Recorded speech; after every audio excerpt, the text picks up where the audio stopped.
Asian philosophy is not one idea wearing different costumes. It's a collection of systems built by people who looked at life and said, "This isn't working. Why are we suffering?" Instead of blaming fate, gods, or society, Asian philosophy turned the knife inward. Different traditions took different routes, but they all start with the same brutal observation. Human suffering is not accidental. It's patterned, and if it's patterned, it can be understood. Hinduism, at its core, is not about belief or worship. It began as an inquiry into one uncomfortable question: why do humans suffer in a world that keeps changing? The early thinkers of the Upanishads didn't assume life was broken. They assumed our understanding of it was. They observed that suffering increases when we cling to things that are temporary, like the body, identity, relationships, or status. This misreading of reality is called Maya. Not illusion in the sense that nothing exists, but illusion in the sense that we expect permanence where none exists. Hindu philosophy says the ego, ahamkara, is useful but dangerous when mistaken for the true self. The real self, Atman, is awareness itself, the silent observer behind thoughts and emotions. And the most radical claim it makes is that this inner awareness is not separate from Brahman, the ultimate reality. The sense of separation we live with is a misunderstanding, not a fact. Karma here is not reward or punishment. It is cause and effect at the psychological level. Actions shape habits. Habits shape character, and character shapes life. Change becomes possible the moment actions become conscious. Dharma is about alignment, not desire. It asks what maintains balance rather than what feels good. When life is lived in alignment, suffering reduces naturally. Liberation, or moksha, is not escape from life, but freedom from confusion. Life continues, but fear loses its grip. Hindu philosophy doesn't promise happiness. It offers clarity, and clarity changes everything. Buddhism begins with observation. Life involves suffering. Not because life is cruel, but because the human mind keeps demanding stability in a reality that constantly changes. We want pleasure to last, people to stay, and identity to remain intact. Reality refuses. Suffering is the result of that refusal. The Buddha taught that suffering is not caused by events themselves, but by attachment to desires and expectations. We cling, we fear loss, and when loss arrives, we collapse. This is not a moral failure. It's a mechanical process. One of Buddhism's most unsettling ideas is that there is no permanent self. What you call I is a temporary collection of thoughts, sensations, and habits, always changing. The problem is not the self, but believing it is fixed and defending it constantly. Meditation is central to Buddhism, not as relaxation, but as observation. You watch thoughts arise and fade, and slowly realize they are not you.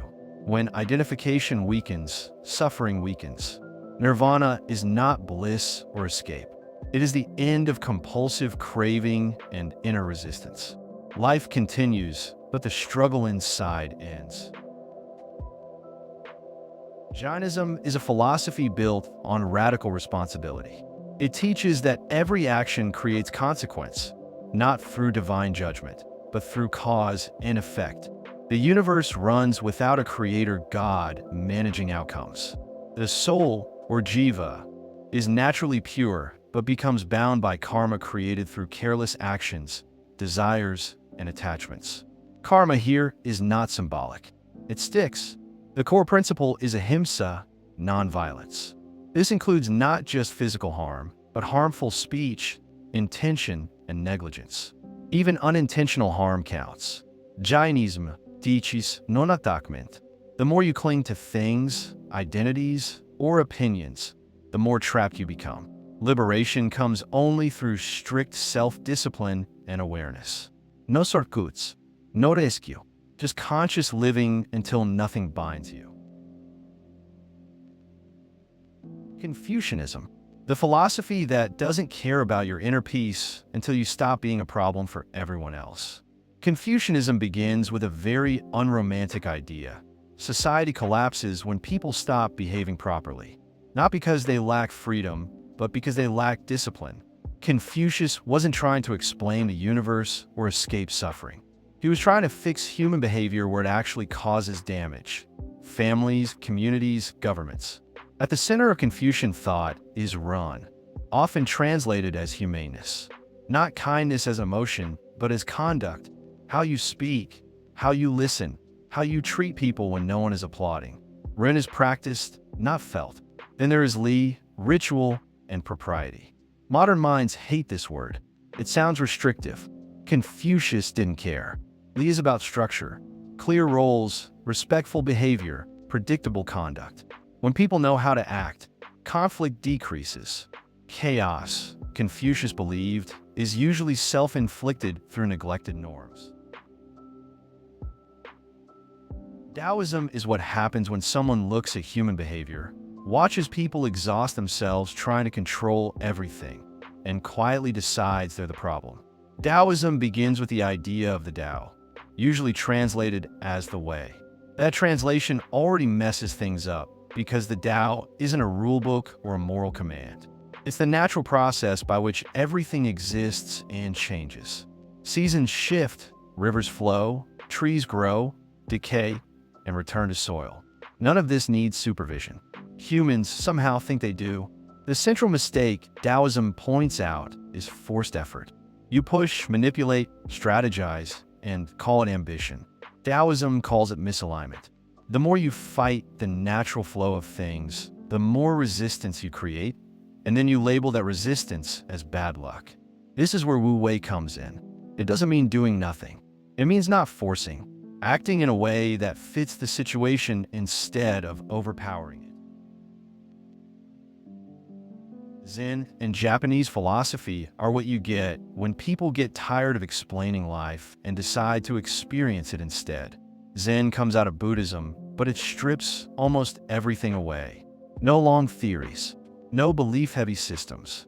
Zen assumes the problem isn't that you don't know enough. It's that you think too much. The mind keeps narrating, judging, labeling, and turning direct experience into noise. Zen's solution is simple and cruel. Stop feeding the narrator. Meditation in Zen, Zazen, isn't about calming down or reaching bliss. It's sitting still and watching your mind embarrass itself. Thoughts arise, fade, return, repeat. You don't chase them and you don't fight them. Over time, something unsettling happens. You realize you're not the thoughts. You are the space they appear in. No fayeta works, just clarity. Zen also uses koans, paradoxical questions like, what is the sound of one hand clapping? These aren't riddles meant to be solved. They're traps designed to break your addiction to logical thinking. Asian philosophy is not about choosing a religion. It's about choosing awareness over autopilot. Different paths, same diagnosis. You suffer because you misperceive, over-desire, over-control, and under-observe. No one here promises heaven. They promise clarity, and clarity quietly changes everything.